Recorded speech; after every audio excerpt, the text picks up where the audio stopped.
this is the final portion of inventory model. It's called ABC analysis. You might think ABC just nomenclature. It is not so. A is for good quality products, and B is um, B is the mediocre, and C is the third class product, kind of something like that, right? So let's take a look at this particular example. A departmental store sells 8 types of toothpaste.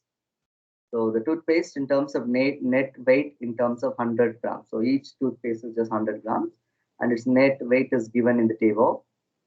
The unit cost in rupees and the demand in 100 per annum, right? So I have a supermarket and I have a standard 100 grams toothpaste.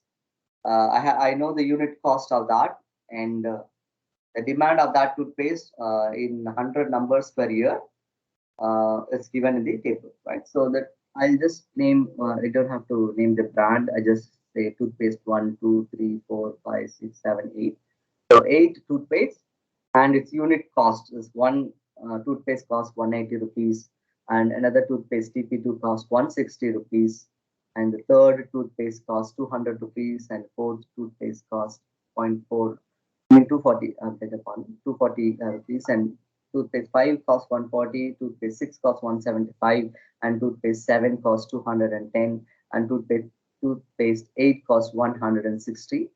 And annual demand in hundreds is like 1.20 and 2.20, 0.15. It's a probability, right? So probability of that in terms of 100 numbers. So you see, it gets sold like 2.20, which means 300. 320 is the toothpaste. It can be sold. I know if it is 160, if it is 100, it is 1,600 and 3,200. Rupees get sold for 200 units. So do not get carried away with this. Like, let me explain that. So perform ABC analysis for these toothpaste and categorize the toothpaste based on the ABC category. So we need to find out which or the toothpaste is considered to be promising for the departmental store guy.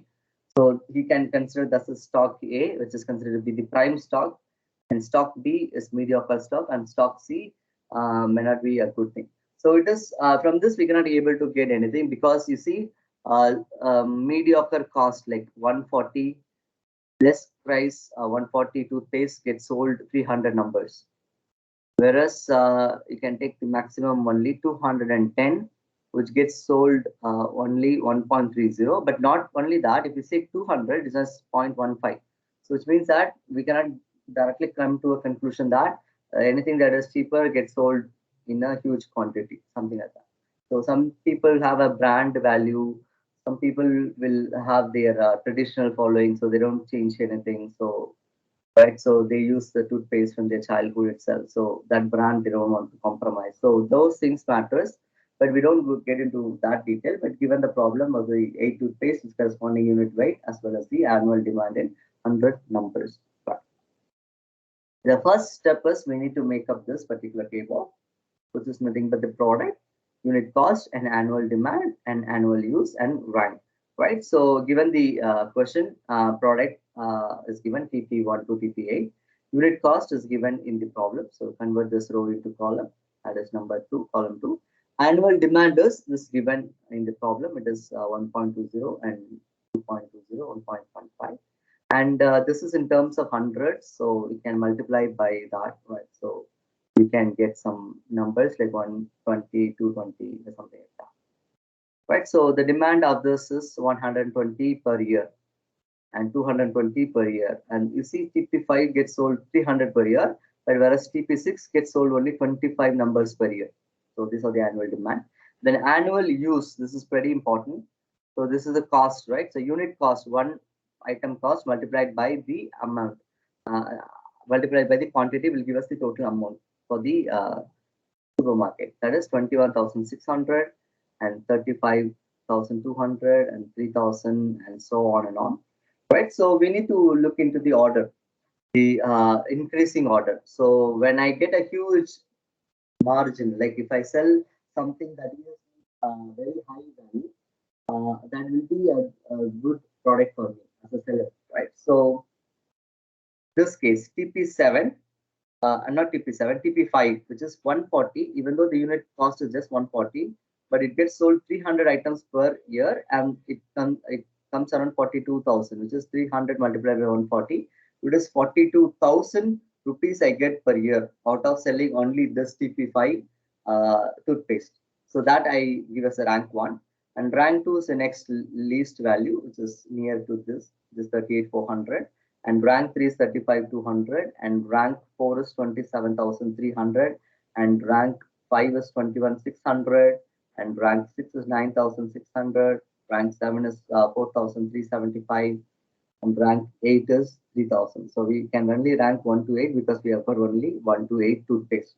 Once we rank this, we need to make up this table, right? So first is we'll be putting it in terms of increasing rank.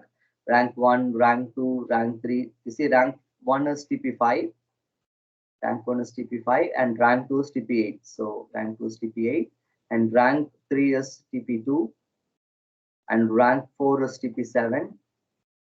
TP7 is rank 4, and rank 5 is TP1, and rank 6 is TP4, rank 6 is TP4, and rank 7 is TP6. TP4, TP6, and rank 8 is TP3. Rank 8 is TP3. Right. So once you put that, and we put its corresponding unit cost, like TP7 is 210. So TP7, the unit cost is 210, and annual demand is 130.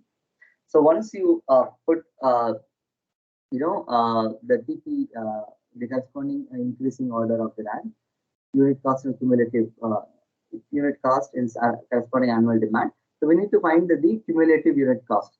So the cumulative unit cost is 140 plus 160, which is 300. 300 plus 160 is 460, and 460 plus 210 is 670. 670 plus 180 is 850. 850 plus 240 is 1090. 1090 plus 175 is 1265. 1265 plus 200 will give us 1465. And you can do a sanity check. The sum of all the unit cost is 1465, and that will be the final value in the cumulative unit cost, right?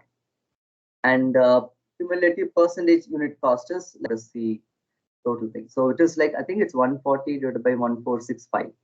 Yeah, 140 divided by 1465, and 300 divided by 1465, and 460 divided by 1465. It is like how it is getting divided. That is why 1465 divided by 1465 is 100%. So this is how you do the cumulative unit cost, right? Cumulative percentage unit cost. So this is a very important point of discussion here.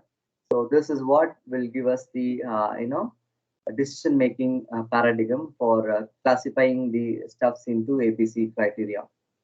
Then annual demand is from the given in the question. It's corresponding. TP5 is 140 unit cost and 300 annual demand. P50 is 140 unit cost and 300 annual demand. So you list down the annual demand, and same way you just sum all the annual demand. It is 1090, and then you do cumulative annual demand. So cumulative annual demand, 300, put it here. 300 plus 240 is 540. 540 plus 220 is 760. 760 plus 130 is 890. 890 plus 120 is 1010, and 1010 plus 40 is 1050. 1050 plus 25 is 1075. 1075 plus 15 is 1090, and you can see 1090, and the last value is also 1090.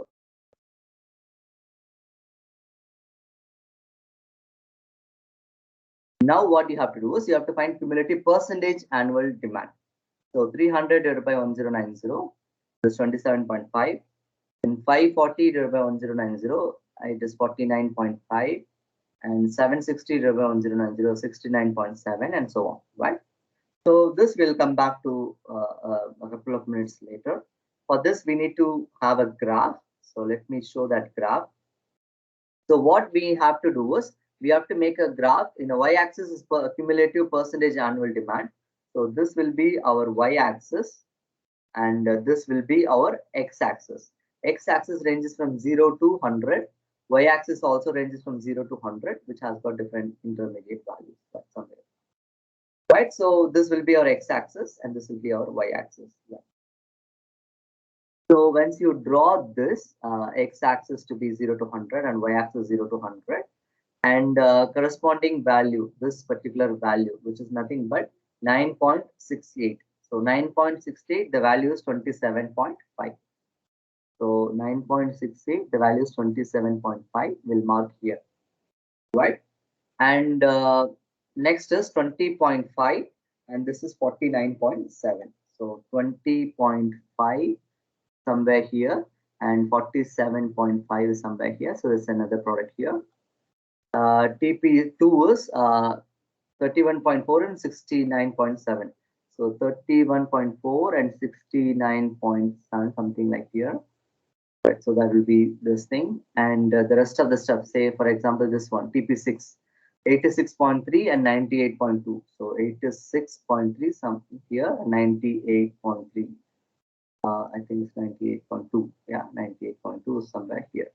And you, once you put down the values, you will be joining these lines. It could be a straight line or it could be a smooth line. Does not make much significance. It forms a curve, right? It forms a curve. But very importantly, we need to define, now we will define what is ABC. We will define ABC. Let me do that. What do you mean by ABC, right? So A is the first 10 percentage, profitable, item. So that's why we give 10. There's a orange color line, and next 30 percentage, 1, 2, 3. So 10, 20, 30 percentage is B, and remaining is all C category, right? So I repeat, A is just 10. This is standard. Do not ask me why it is 10. It's a standard. People have classified 0 to 10 promising results as A, 10 to 40 is B, and 40 to whatever till 100 is C, right? So now let's draw a line, right? So let's classify products. So this particular product, like that is before this particular thing, that is product A, or classified as product A, whereas two products are between this boundary, that is product B, and rest all product C. So that's how you classify that, right? So that's how you classify this particular product 9.61. This is A, and 20.5 and 31.5 is B, whereas all the other things are product C. So which means that toothpaste 5 is promising, and toothpaste 8 and 12 are second category, whereas all the other toothpastes are mediocre or C category. So almost the sellability or the same, right? So this is typically the ABC analysis in the inventory control.